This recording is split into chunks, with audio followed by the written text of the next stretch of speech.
Let's give credit where credit is due. Jets general manager Darren Muji getting it done. Long-term deals for Sauce Gardner and Garrett Wilson, keeping them in green and white for the near and distant future. I'm Glenn Naughton with Jet Nation Radio and JetNation.com. Be sure to log into JetNation.com where you can register and become a part of what is the most active Jets message board on the web. So, planned on doing a show last night. The Jets obviously re-signed Garrett Wilson. And I was going to hop on and do a show saying, who's going to be next. It should be Sauce. And as I'm putting that show together, they signed Sauce. That news, mulled that one over, waited for the details on that one to come out. I said, I'll push it back to tomorrow night and we'll hop on and talk about it. So here we are, hopping on to talk about it. Darren Muji, brand new general manager, does a really fantastic job here of not only getting these guys signed, but the thing that I found most surprising was the fact that they both, Garrett and Sauce, didn't want to rip up their rookie deals and start with new contracts. These are extensions. So the Jets have both those guys for another couple years at their rookie contract rate, which means that the deals they got will pay them around $25 million a year for 6 years, which I'll tell you right now, 4 or 5 years from now, these deals are going to look like absolute bargains. Sauce becomes the highest paid corner in the league. Garrett Wilson, 5th highest paid receiver. Both well-deserved. I know, because fans are fans and they're fickle, a lot of people jumped off the Sauce bandwagon last year and everybody hated him because his tackling sucked for a few weeks. We've talked about that. I'm not excusing it. It's more explaining. I think a lot of guys on defense played poorly last year, and I think that all started with the Robert Saleh firing. We saw that Sauce wasn't himself. DJ Reed wasn't himself. Quincy Williams wasn't himself. These guys don't suck. These guys spent, really 2 years. If you look at, 2 full off seasons, if you look at the Aaron Rodgers situation, of thinking we're Super Bowl ready, we're that good, we're a team that's going to make a deep playoff run, and then Aaron Rodgers ruptures his Achilles, and you spend that entire offseason, damn it, now we got to push it back a year, but we're still going to be there. We're still going to be this competitive team. We have Super Bowl aspirations. Week 5, the head coach gets fired. You're 2-3. I mean, talk about letting the air out of the room. Talk about a demoralizing situation. 2 years of buildup or a year and a half, whatever you want to call it, and it ends with a head coach who, we heard Sauce talk about Robert Saleh. No matter what the fans thought of Robert Saleh, the players loved him. And he gets fired, and all of a sudden the defense can't do anything right. I think guys just lost interest for a little while. In a perfect world, that doesn't happen. But I say it all the time, man. Not everybody is Ray Lewis. Not everybody is J.J. Watt. Not everybody is Junior Seau. Not every single dude is balls to the wall every single play, 110%, no matter the score, no matter the situation. Like, there are a few guys like that. And I'm not going to get mad at guys who aren't. I'm not going to get... I think that team knew when Robert Saleh was fired, not only are we not going to the Super Bowl, but our season just ended. And we saw them play poorly for a while. I don't think that's going to be a problem under Aaron Glenn. At least I sure as hell hope not. If they get off to another slow start this year, which I think they will. But and listen, as down as I am on this team, as much as I've said they're a 5 or 6 win team, I'm not ignoring the fact that the schedule is pretty friendly. And the Jets have some talent. It's a matter of it's the coaching this year. This year it's about the coaching. If the coaches do a good job, this team could be interesting. They could be fun. They might have some, there might be a reason to watch beyond Halloween. That doesn't happen very often. I'm not saying it will, not by any stretch. If I had to guess, I would say there won't be a reason to think about what the rest of the season beyond Halloween. I think it'll be draft talk again at that point. But it's not a guarantee. I'm open to the possibility that because they have a good offensive line, I've talked about this, the O-line, the running game, Justin Fields' legs, these things, the defense, they all come together, and the schedule is not very good. I mean, I'll tell you, this team wins 8-9 games, the schedule maker gets the MVP, the team MVP award. They don't have a very good schedule. And of course, I know that every team looking at their schedule is looking at the Jets the same way. Duh. But we know this team has some very good talent in some very key positions, starting with the offensive line.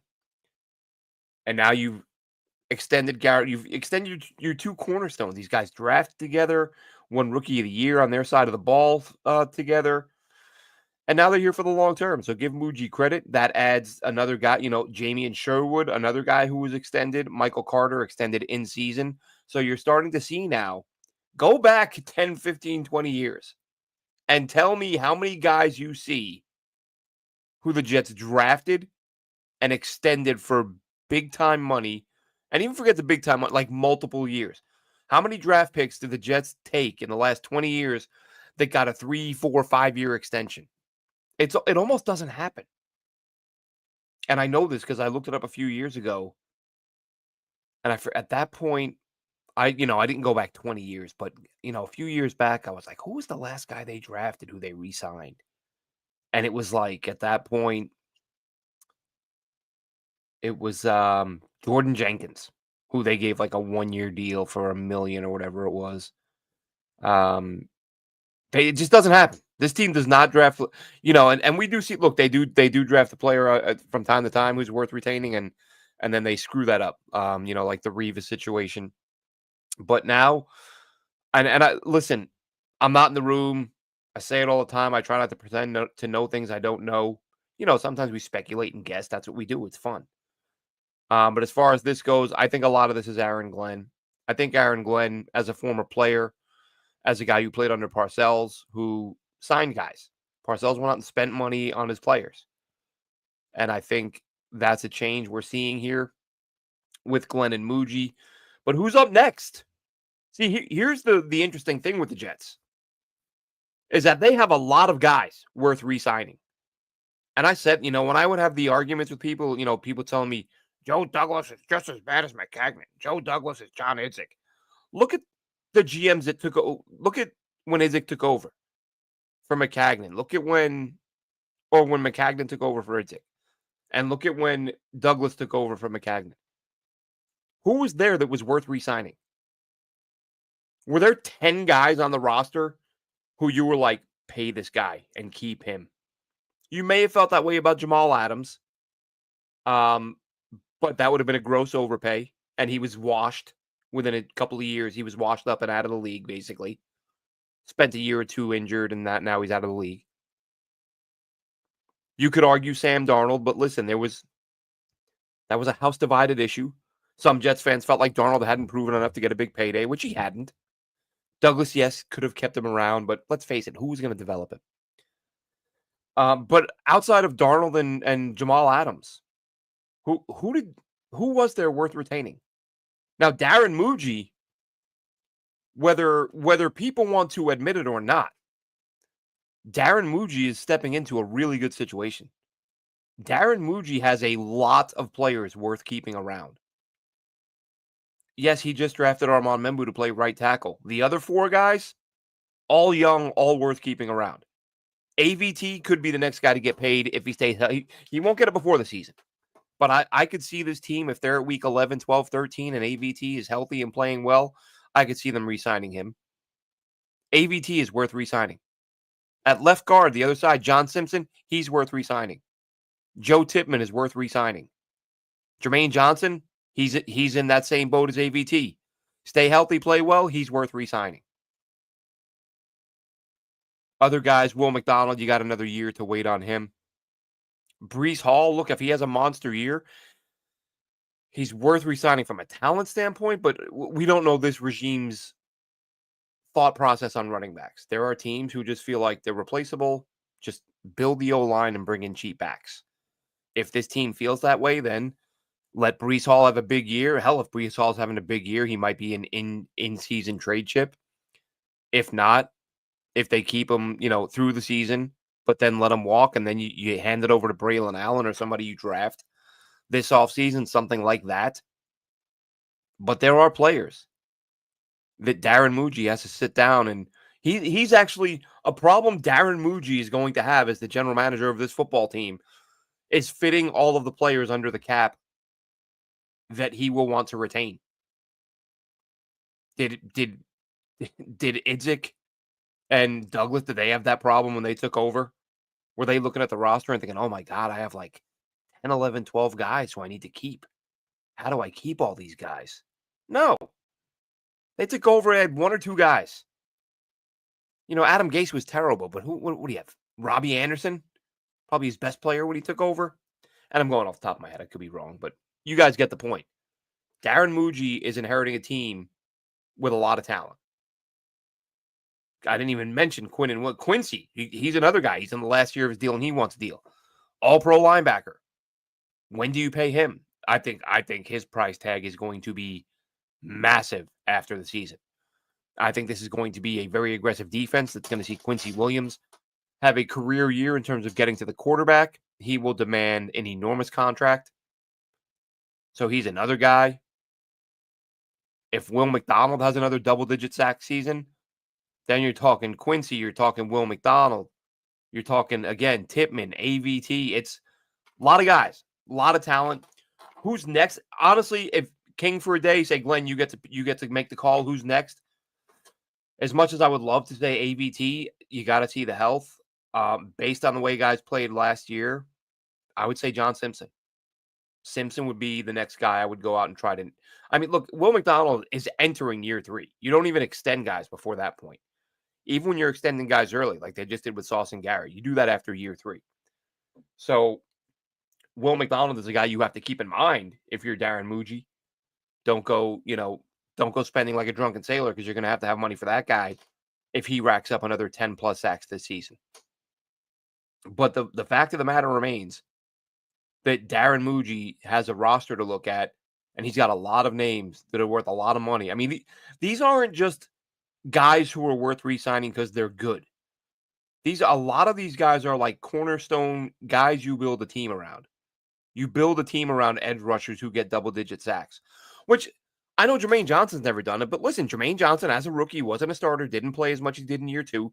Year 1, he had a couple sacks. Year 2, 7.5. Like, okay, let's see if he trends and hits double digits last year, and then ruptured Achilles after just a couple of games, and he's out for the year.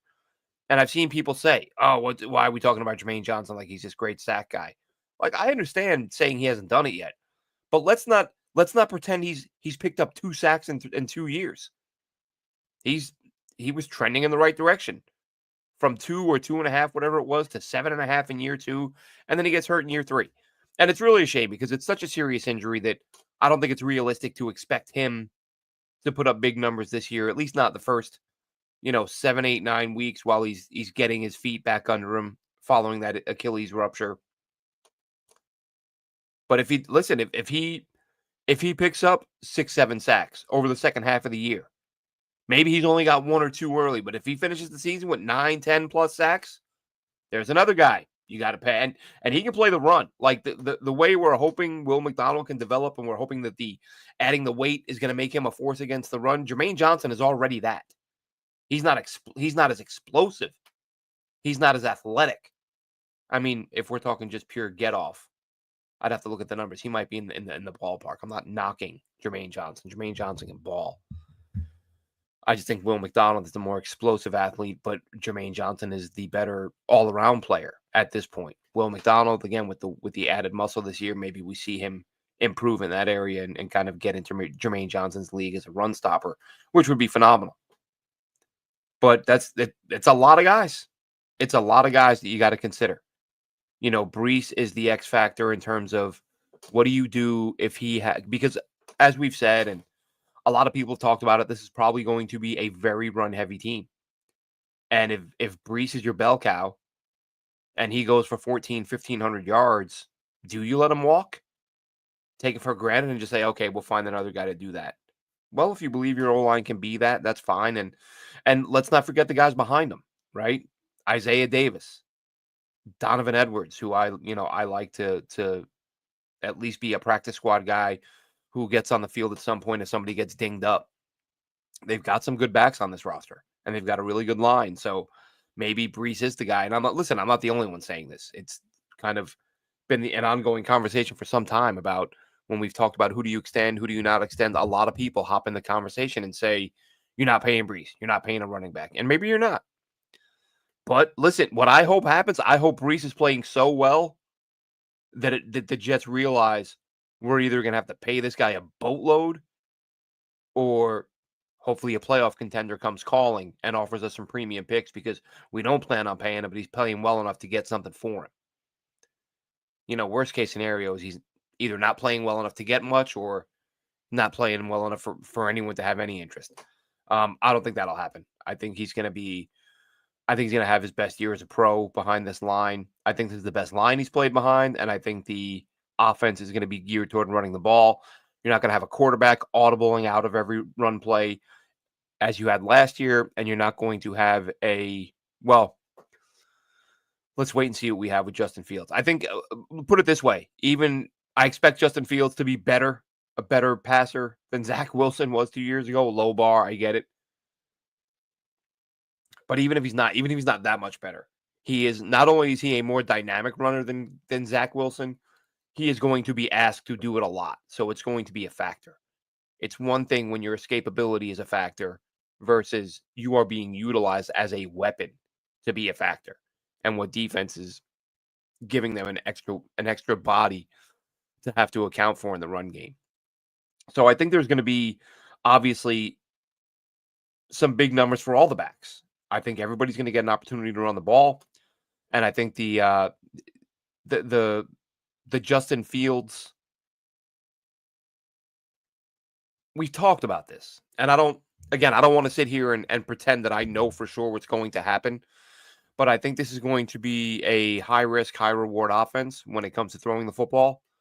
I think it's going to be primarily a ground and pound offense, but I think they're going to air it out. You've got two receivers in Arian Smith, Garrett Wilson, two guys who run sub 4.4. And even if Smith is a guy who's only out there for, 12, 15 snaps a game, put him in the slot, put him on the boundary. Like with that speed, if he's able to beat guys at the line, get off the jam, his speed, his acceleration is phenomenal. And he'll get open down the field. It's a matter of Justin Fields making those throws. But it's a nice position to be in, isn't it, for Darren Muji?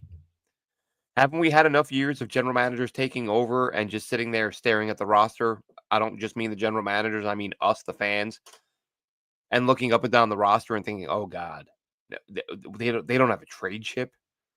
They don't have a nucleus. They don't have core guys to build around. Which makes me think of this, not the most recent class, but last year's draft class. Olu Fashanu. We saw how well he played when he was given the opportunity. Malachi Corley. We've talked about him a lot lately. I think he's a guy who's going to get some opportunities that he didn't get last year with that coaching staff. And I think we might see some of these previous years' draft picks. Some of these guys play well. Again, Isaiah Davis. Quantez Stiggers is an interesting one. I think him and Jarek Bernard-Converse are both very interesting. I think they've both flashed. Bernard-Converse more so, but he, of course, is the more experienced guy, having played at Kansas State and LSU. With Stiggers, you've got a guy, as we know, played in some minor league type things and the CFL and all that. So this, last year was his first exposure to football at this level, but by all accounts, looked really good in camp, managed to get on the field a little bit, and Stiggers. So you got a couple of corners, a couple of young guys recently drafted who could be contributors. Now, I'm not saying they're going to be the cornerstone pieces that some of these other guys are, but you start adding these depth pieces, these day 3 hits, which is what you hope they can be, and the Jets might have a little something to work with, and Darren Muji, as I said, is going to be in a nice position, whether he's looking to build his depth or to deal some guys to add some picks in the future. I think that opportunity is going to be there. But Jets fans, listen, this is a really good situation.